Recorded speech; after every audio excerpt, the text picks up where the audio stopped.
Hi friends, I'm Miss B, and today I'm reading this book called The Other Way to Listen by Byrd Baylor and Peter Parnall.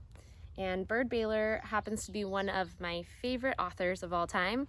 She lives out in the southwest of our country in the desert, and her books are about how lively the nature, but especially the desert, can be. And the reason I think this book is so important is best described by Byrd Baylor herself at the end of the story. So let me read what she wrote. Listening to rocks and hills and sand is so important, it should be taught in every school. But you can't learn it in a classroom. You have to be turned loose to wander around alone in open country. The wilder, the better. All you have to do is be there at the right moment. And of course, the teacher is the earth.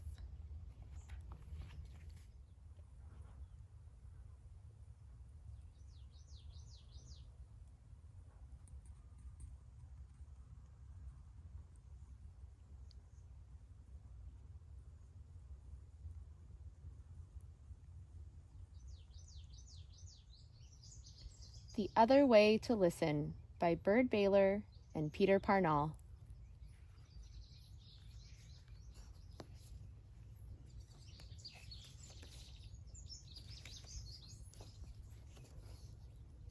The Other Way to Listen.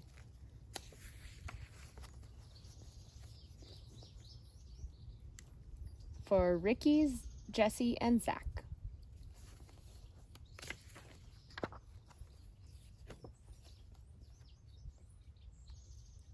I used to know an old man who could walk by any cornfield and hear the corn singing. "Teach me," I'd say, when we'd passed on by. I never said a word while he was listening. "Just tell me how you learned to hear that corn." And he'd say, "It takes a lot of practice. You can't be in a hurry." And I'd say, "I have the time."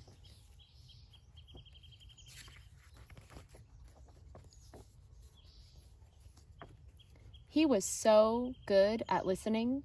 Once, he heard wildflower seeds burst open, beginning to grow underground. That's hard to do. He said he was just lucky to have been by himself up there in the canyon after a rain. He said it was the quietest place he'd ever been, and he stayed there long enough to understand the quiet. I said, "I bet you were surprised when you heard those seeds."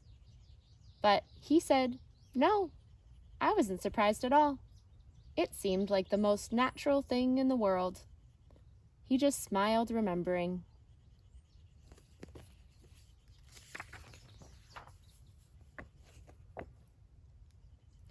Another time, he heard a rock kind of murmur good things to a lizard. I was there. We saw the lizard sunning on a rock. Of course, we stopped. The old man said, "I wonder how that lizard feels about the rock it's sitting on, and how the rock feels about the lizard." He always asked himself hard questions that take a while to answer.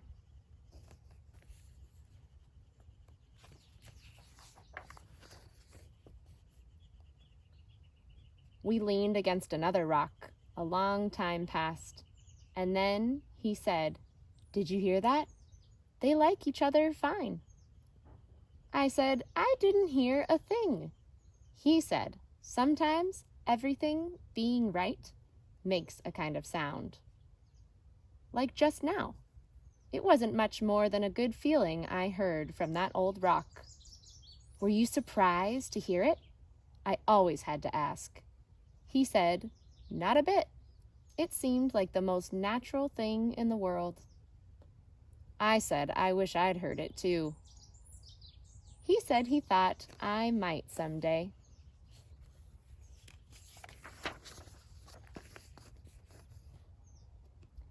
He told me how a friend of his once heard a whole sky full of stars when she was 7.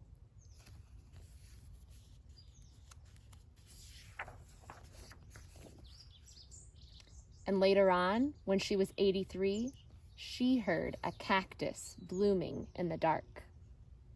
At first, she didn't know what she was hearing. She found it by just following the sound. There were 20 flowers on one cactus, and they were all white as the moon. The old man said, "Most people never hear those things at all." I said, "I wonder why?" He said, "They just don't take the time you need for something that important." I said, "I'll take the time, but first you have to teach me." "I'd like to if I could," he said, "but the thing is, you have to learn it from the hills, the ants, the lizards, the weeds, and things like that. They do the teaching around here." "Just give me a clue on how to start," I said.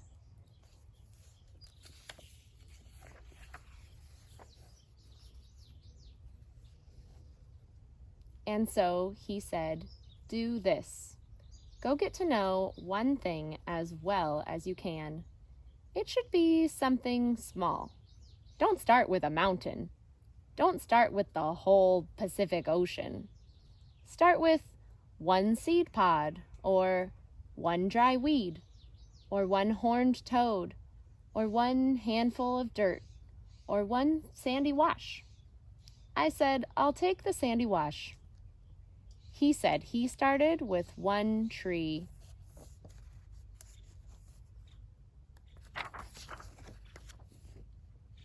Every morning of his life when he was young, he climbed a cottonwood and sat there listening. He told me it was worth the time. He said trees are very honest, and they don't care much for fancy people. And he said he doesn't know of anything he ever did as important as sitting in that tree. "Tell me everything you can," I said. He said, "Well, you have to respect that tree or hill or whatever it is you're with. Like a horned toad, for example.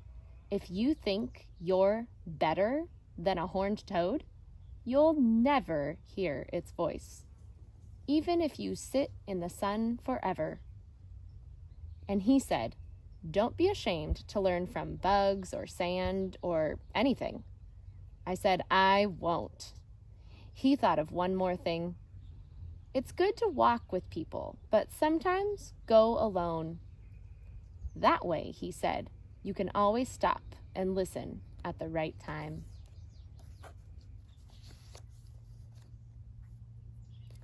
"I'll remember everything," I said, and I did, but nothing worked.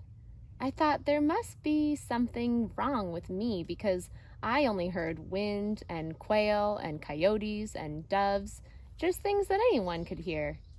I almost gave up trying. Of course, I still went walking in my hills. In fact, I used to sing to them a lot. I thought that since they wouldn't sing to me, I'd just sing to them instead.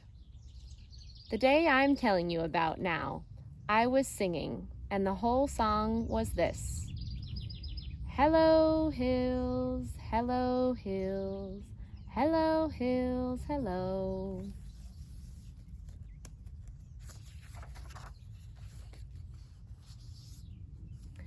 That was after I had been away 5 days, and I had missed those hills 5 days. I went out earlier than usual. You know how everything looks new at sunrise? Well, all those hills were looking new.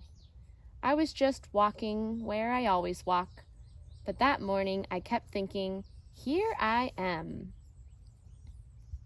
And whatever way I happened to go was always right. I climbed the rocky side, not the path. The rocky side is steeper, but I like it best. And anyway, that's where I found my 3 hawk feathers. I stood at the top, where I always stand, looking down. Hello, hills, hello, hills, hello, hills, hello.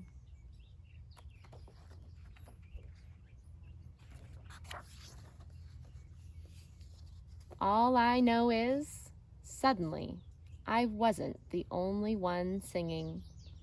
The hills were singing too. I stopped. I didn't move for maybe an hour. I never listened so hard in my life.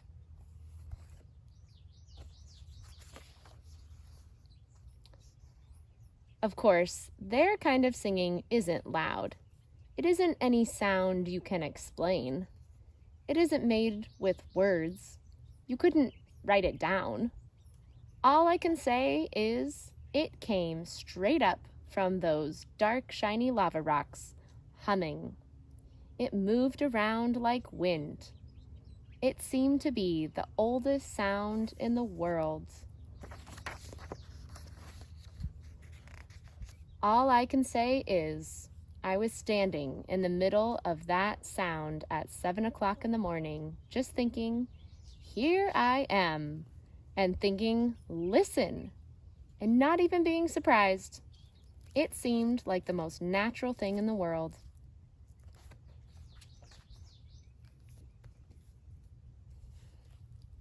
What do you think that the girl and the old man mean when they say they can hear things like the hills and trees? Have you ever heard something like that? Do you think it's more than listening with just your ears? Well, the more time you spend in nature, the more you will hear.